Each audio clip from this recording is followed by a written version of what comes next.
My name is Jake, and this happened in Portland, Oregon in the winter of 2022. My girlfriend Emma and I had just rented a small house in a residential neighborhood near downtown. It was an old house, but charming, with a small front yard and a wooden fence that needed paint. The rent was within our budget and the location was perfect. We thought we'd gotten lucky. The house next to ours was light blue, almost faded by time. From day one, something about it caught my attention. Not in a good way. The windows had thick curtains that never moved. There were dead plants in pots on the porch. The grass was tall, but not abandoned enough to seem like nobody lived there. There were subtle signs of life. A light that turned on at night. An old car parked in the garage. But we never saw who lived there. Emma joked about it the first week. Said it was probably some hermit who didn't like people. We laughed and forgot about it. But then things started getting weird. I worked remotely, so I spent a lot of time at home. I started noticing movements in the windows of the blue house. Not clear movements, but shadows. Like someone was standing right behind the curtain, watching. At first, I thought it was my imagination. Working alone at home can make your mind play tricks on you. But then Emma mentioned it. One afternoon, she was watering the plants in front when she felt something. She looked at the blue house and saw the curtain in the second-floor window move. Like someone had just let it go. She told me that night, and I could see the discomfort in her eyes. I tried to reassure her.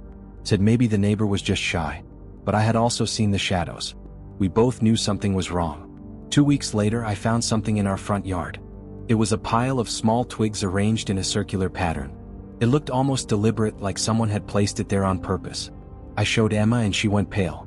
Said she had found something similar in the backyard a few days before, but thought it was just the wind. Now it didn't seem so innocent anymore. Things escalated quickly after that. I started finding more signs. Rocks stacked near our back door. Twigs tied together and left on the porch step. Emma found dead flowers arranged in a straight line along the fence. They weren't direct threats, but they were messages. Someone was telling us they were paying attention. That they were close. One night, around 2 in the morning, I woke up to a sound. It was a soft scratching coming from somewhere near our bedroom window. I sat up in bed, my heart pounding in my chest. The sound stopped. I waited in the dark, not daring to move. Then I heard it again. Louder this time. Like nails scratching glass. I jumped out of bed and ran to the window, opening the curtains all at once. There was nobody there. Just the darkness and the silhouette of the blue house next door. But then I saw something that made my blood run cold. There was a ladder leaning against the side of our house. Someone had placed a ladder there. Someone had been at the height of our window. I woke Emma immediately and we called the police. When the officers arrived, they inspected the ladder. Said there were no fingerprints, nothing they could use. They knocked on the door of the blue house, but nobody answered. Said they'd come back during the day to try again. The next day, the ladder was gone. Like it had never been there. The police came back and knocked on the door of the blue house again. This time, someone answered. It was a man in his 50s, thin, with sunken eyes and a completely blank expression. He said he didn't know anything about a ladder. Said he worked nights and slept during the day. The cops couldn't do anything without evidence. They told us to install cameras and call if anything else happened. We installed cameras that same afternoon. 2 in the front, 1 in the back. Emma could barely sleep. Neither could I. Every sound made us jump. Every shadow made us look twice. We lived in constant fear in our own home. Then, 3 days later, something happened that made us leave for good. I was checking the camera footage in the morning when I saw it. From 2 to 4 in the morning, the man from the blue house had been in our yard. Just standing there. Completely still. For 2 hours he stood in the dark looking at our house. He didn't move. Didn't do anything. Just stood there watching. I showed Emma the video. She started crying. Not from sadness but from pure terror. We both knew we couldn't stay anymore. We called the landlord and explained the situation. He let us break the lease. We packed our bags that same day and left before nightfall. We didn't even look back. Later we talked to other neighbors on the street. They told us the man from the blue house had been doing this for years. Several people had moved out because of him. But he never did anything technically illegal. He just watched. Just left signs. Just stayed present enough to make you feel like you were never alone. And that, somehow, was worse than any direct threat. Because you can't prove it. You can't stop it. You can only run. My name is Rachel, and this happened in Austin, Texas in the summer of 2023. I had just moved into a rental house in a quiet neighborhood near Zilker Park. It was my first time living alone after years of sharing apartments with roommates. I was excited about the independence, about finally having my own space. The house was small but cozy. It had a small backyard and was on a tree-lined street where everyone seemed to know each other. The immediate neighbors to my left were a couple who looked like they'd stepped out of a TV commercial. They introduced themselves as David and Jennifer Thompson. David was a realtor, always wearing polo shirts and smiling with perfectly white teeth. Jennifer was a yoga instructor with that zen energy and always wearing name-brand activewear. They had a golden retriever named Buddy who always barked happily when I walked by. Jennifer brought me homemade muffins on the day I moved in. Said if I needed anything just knock on their door. David offered to help carry some heavy boxes. They were the kind of neighbors you hope to have. The kind that makes you feel lucky you chose that neighborhood. The first few weeks were exactly as I'd imagined. I worked during the day, came home, tended my garden, and occasionally chatted with the Thompsons when I saw them. Everything seemed perfect. They seemed perfect, until I started noticing little things that didn't add up. One night, around 10, I heard what sounded like something heavy being dragged. The sound was coming from their house. It wasn't loud, but it was distinctive, like someone was moving heavy furniture. I heard it for about 15 minutes before it stopped. I thought maybe they were rearranging a room. I didn't think much of it, but then it happened again. And again. Always late at night. Always the same heavy dragging sound, like something very large was being moved from one place to another. Once, I heard what sounded like raised voices, but I couldn't make out words. When I saw the Thompsons the next day, they were always smiling as usual. I convinced myself I'd imagined something more sinister than it really was. Then David disappeared. I noticed because he always waved when he left in the morning for work. But suddenly I only saw Jennifer. His car was still parked in the garage, but there was no sign of him. A week passed. Then 2. When I finally saw Jennifer and asked about David, she smiled, but something about the smile was completely wrong. It seemed forced, rehearsed. She said David had traveled to visit family in Seattle and would be there for a few weeks taking care of his sick father. I accepted the explanation, but something didn't feel right.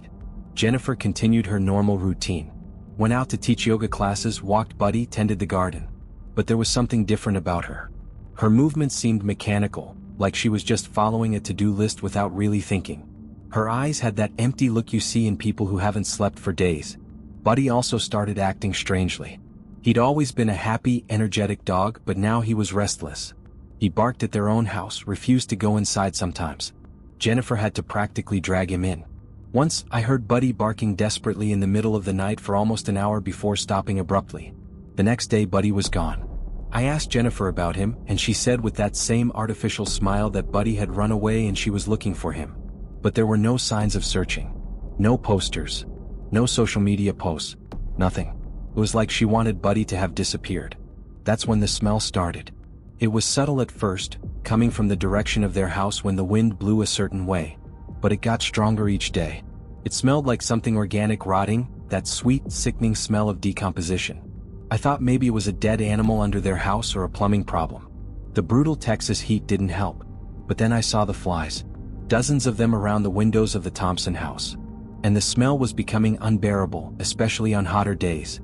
I decided I needed to say something. I knocked on Jennifer's door one afternoon. It took a long time for her to answer. When she finally opened it, she looked exhausted. She had deep dark circles and was wearing the same clothes I'd seen her in 2 days before. I gently asked if everything was okay and mentioned the smell. Jennifer tensed immediately.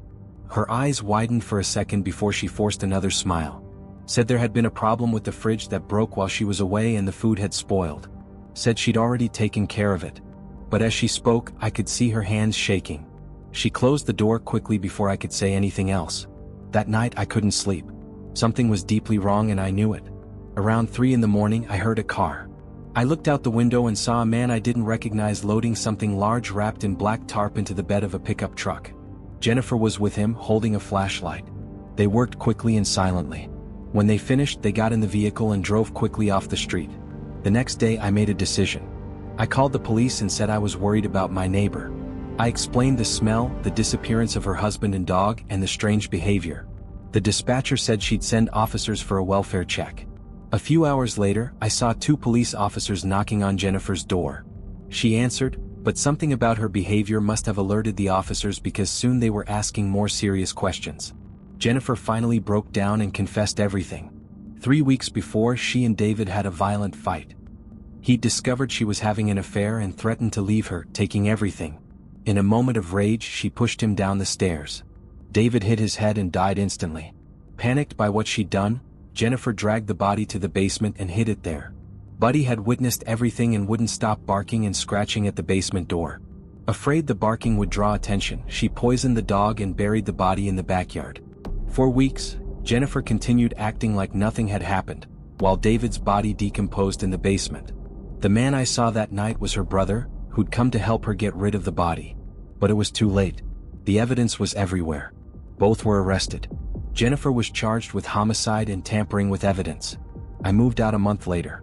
I couldn't stay in that house anymore, knowing what had happened so close to me.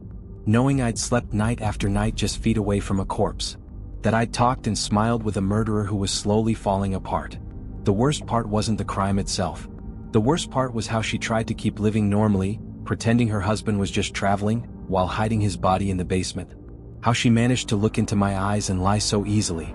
Because if she could do that, how many other people around us are hiding unspeakable secrets? That's the question that haunts me to this day. If you were in any of these situations, what would you do? Tell me in the comments. And if these stories left you uneasy, don't forget to leave your like, subscribe to the channel, and hit the bell for more terrifying stories like these. See you next time.